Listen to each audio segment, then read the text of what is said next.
Hello and welcome back to another episode of The Lazy Entrepreneur. I'm your host, Sam Priestley, and as always, we're joined by my lovely wife, Emma Priestley. Hello. Emma, today I've got a story about another business that I started once upon a time that I don't think you know anything about. You've said this many times. I know, that's what's quite funny. What is it? How are we married and there's all these random businesses that some of them I spent a lot of time on as well. Well, it's very you. It is, isn't it? You don't like to talk about yourself. I don't like to talk about myself. Unless we're on a podcast or I'm writing a blog post. Or you've been weirdly reminded of this business. Yeah. Maybe we'll be friends and they'll bring it up. And there's some embarrassing things about this business. Sounds good. There's some I like to get embarrassing stories. It's just not really embarrassing, just cringy. I like those too. You like those too, yeah. Yeah, I might have told you. I don't know. We'll find out in a minute. So the business was called Student Swag. Does that ring any bells?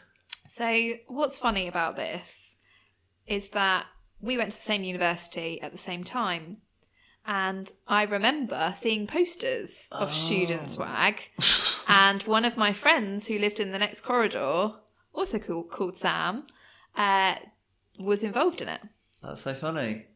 So Student Swag was, I don't even call it, like a course that we put on at university. I did it with two friends, and it was to teach people how to do match betting, kind of professional gambling. And what we did is we put together a course where we would kind of handhold everybody through making, I can't remember how much it was, £1,000 say, and there was two sections to it. So the first one for £1,000, and then the people who graduated that could go on and do another lot, which would be £1,000. And match betting is basically where you take advantage of sign-up offers that bookies and casinos offer. And so the way we would do it is each week we would release a video which would have just me actually doing the offer.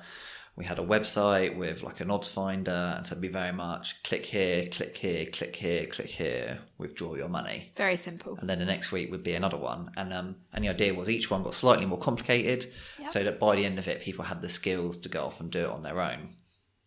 The problem we had with it was, how do you tell people about making money from gambling? Well, yeah, I mean, it's basically a get-rich-quick scheme. It is, yeah. Run by students. I mean, how dodgy does that sound? How scammy does that sound? Yeah. And the other problem is we didn't want people to know we were doing it, basically. Yeah, you didn't want to shout about it. Because we were doing it all for ourselves at the time as well. And we had this idea that if the bookies worked out what we were doing, they would sort of clamp down on us and might change the offers. It was very much, especially in those days, this was before it was even called match betting. There was a few different terms that people used. We called it incentive arbitrage, because you're arbitraging the incentives that bookies give you to sign up. And so what we did is we went round campus, went round the university, and put up loads of pictures with something like, do you want to make some money? Do you want to make money in your spare time? See, I remember the posters, but I don't remember the content of the posters. Do you want to make money? If so, come to this room at this time on this date. I mean, I don't really know what to say to that. How many people turned up? Well, I thought no one was going to turn up. Yeah, I wouldn't. So we booked a room at the university. We made a little presentation about it. Little slideshow. Slideshow, yeah. A little slideshow with some stupid images on it. Did you wear a suit? I can't remember. Probably. Well, no, I wouldn't have had a suit. So, that's true. So no. And yeah, literally we walked around campus. We had free printing in the computer science department, so I printed off hundreds of these pages in there. Went around sticking them up everywhere. So how many people came to the first one? Quite a lot. How many is quite a lot? 70. Wow. I think somewhere between 50 and 100, but the place was full. Did you know like half the people there? No, didn't know anyone. Wow, that's amazing, isn't it? Because we didn't really tell anyone. We were a bit embarrassed by it, right? Yeah. It was a bit ridiculous. So you put on this presentation with all these people there, kind of explaining the basics of it, and then asking people to sign up to this course. And to sign up, they had to go to a website. Nothing really on the website, just a sign-in page. Didn't say really anything on. I think the website had even a different URL or something. We didn't want it to look like it had anything to do with gambling. People would sign up, and then they'd get a. We then have to approve them, basically, because we didn't want random people signing up. Because we had this idea that maybe the bookies will work it out, and there might be a stooge who will try and shut us down. And then on the website was a forum, and we had a little odds matcher type thing. And then each week we would release this like video series on how to do it. And there was a forum for people to ask questions and stuff like that. And we also interspersed it with a few other lectures and things like that. And yeah, it was pretty popular. Yeah, it sounds like weirdly successful. It was weirdly successful. We made a decent amount of money out of it as well. I think we made about £10,000 out of it. That's really good. Yeah. We ran it for 2 or 3 terms, something like that. So a fair amount of time. We had quite a few graduates, people who did this course. Some people really got it and then took it and ran away with it. Wow. Was this the first ever business you've ever done? Oh no, it's hard to pitch back. I was doing loads of weird businesses back then. But I mean, notable. Well, we were gambling for ourselves back then. Yeah, but gambling for yourself is different to having a business. This was around the time of Grime Garms. This was around the time of I had a little web development firm called Pioneer Projects. I don't know anything about I don't think I've told you about. I had a little tech startup. What? I can't even remember what it was. I had some tech startup where I was like, again, post loads of posters around campus being like, do you want to join a tech startup? What was it? What were you doing? Booked a room. A bunch of people came along. Started a business together. What? I can't even remember what it was now. That's ridiculous. The kind of reason I want to tell these stories is the thing I find most interesting about it are the sort of people who would go along. Yeah, and what they're doing now. And what they're doing now. Because there's something about someone who would see a poster on the side of a wall that says, do you want to make some money? Come and go along to it. Yeah. There's a lot of trust in there. Yeah. And there's a bit of a leap of faith. There's a leap of faith. Is there a bit of naivety? Maybe there's a bit of naivety. Is there a bit of self-confidence that they're able to go and then ascertain whether it's a scam? Yeah, and also the confidence that they can say no to a hard sale. No, that they'll be able to make it work. It's one thing someone telling you how to make money, but it's another thing if the responsibility is on you to make it happen. Well, something I want to know is, of those people who turned up to the first ever Student Swag lecture, how many thought they were just wasting their time? How many thought, this is almost certainly going to be nothing, let's find out? And how many actually believe that poster? Probably hardly any. Students got loads of time. Maybe like most of them were just like, oh, let's see what it's about and then work it out from there. Nothing better to do.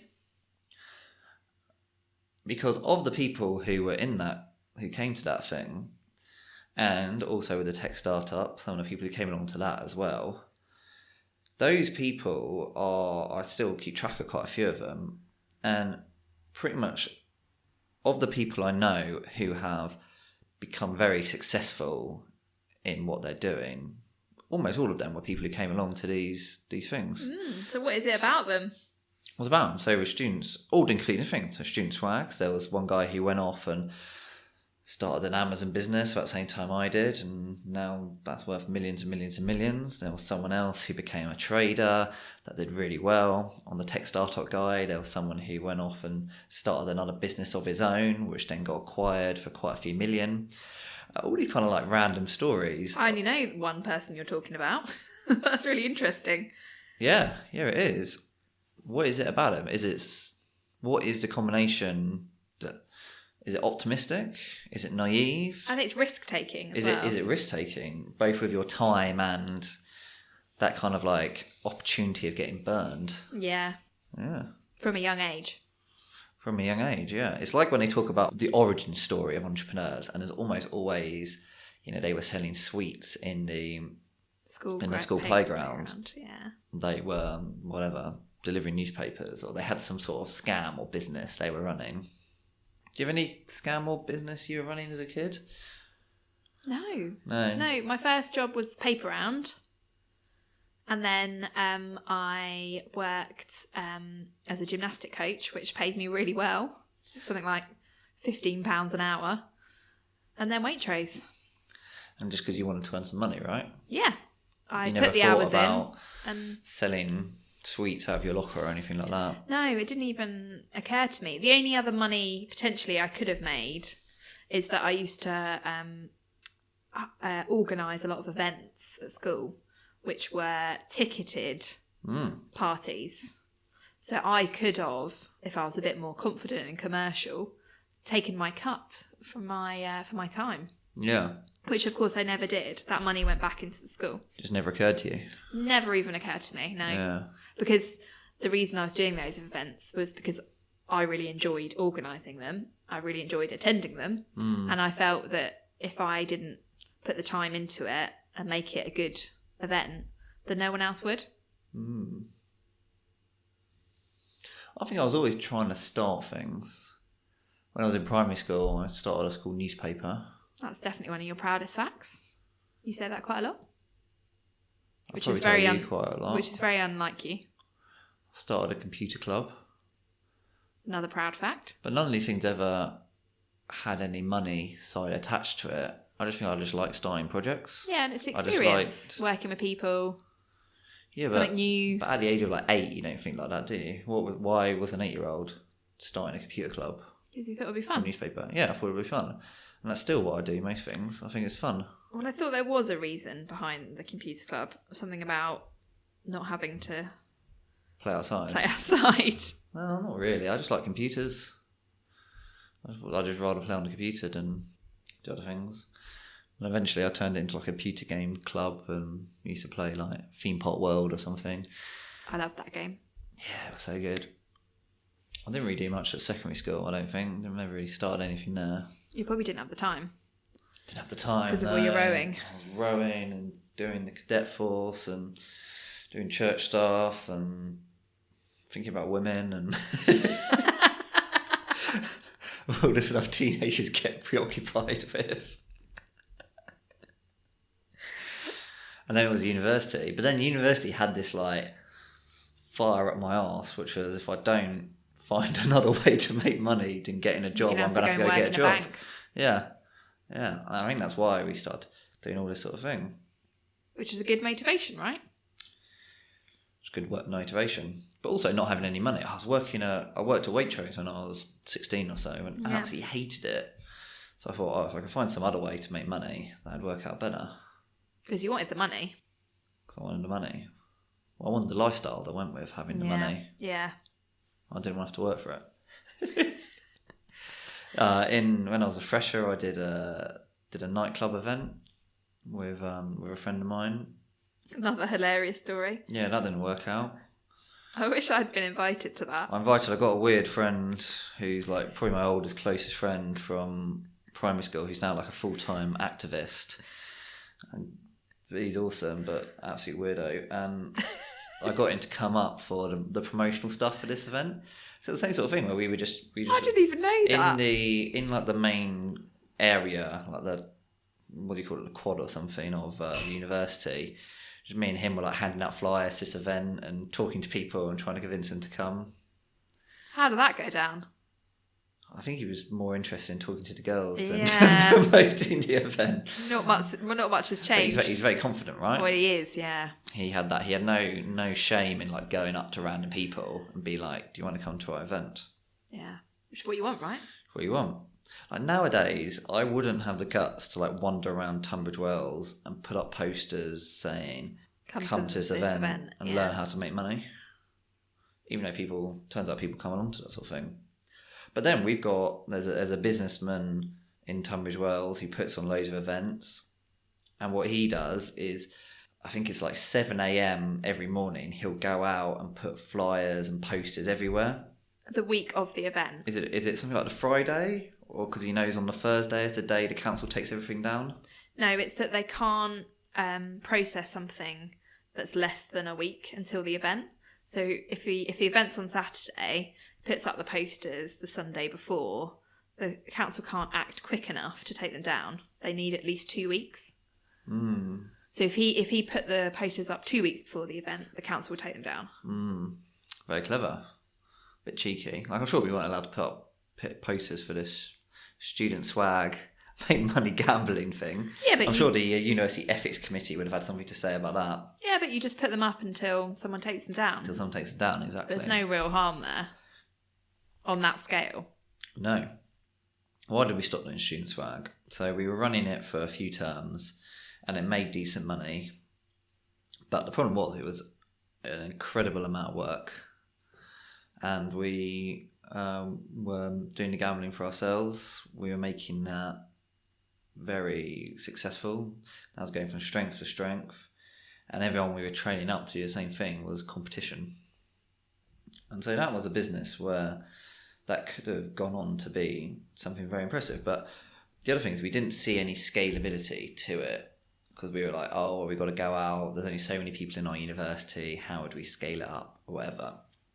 Whereas now, the people who are making the most money out of professional gambling are companies like OddsMonkey and Profit Accumulator, who are services that you pay a monthly fee for and they teach you how to do it. And they've got 60,000 users all paying £6 a month or something like that. They're making an absolute fortune. Yeah. That could have been us. We started before they did. None of those things existed when we were doing student swag. Wow, that's interesting. And when we came to close it down, we just said, we're going to close it down. And another company, so there was a popular forum back then called the Gambling Times, they asked to buy it off us. Because they wanted to basically keep doing it.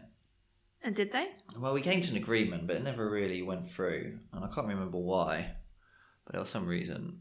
I think it was a no money deal. It was like we would take over some of the revenue streams on something else to introduce more, and they'd take over the student swag thing. Yeah, so you were getting paid, but just not in a lump sum. Yeah. And it was for a long time rather than just a one-off. I mean, it sounds good in principle, especially to a student. Yeah, I don't know why that didn't come off. I actually interviewed the guy behind that. He's one of my early blog posts.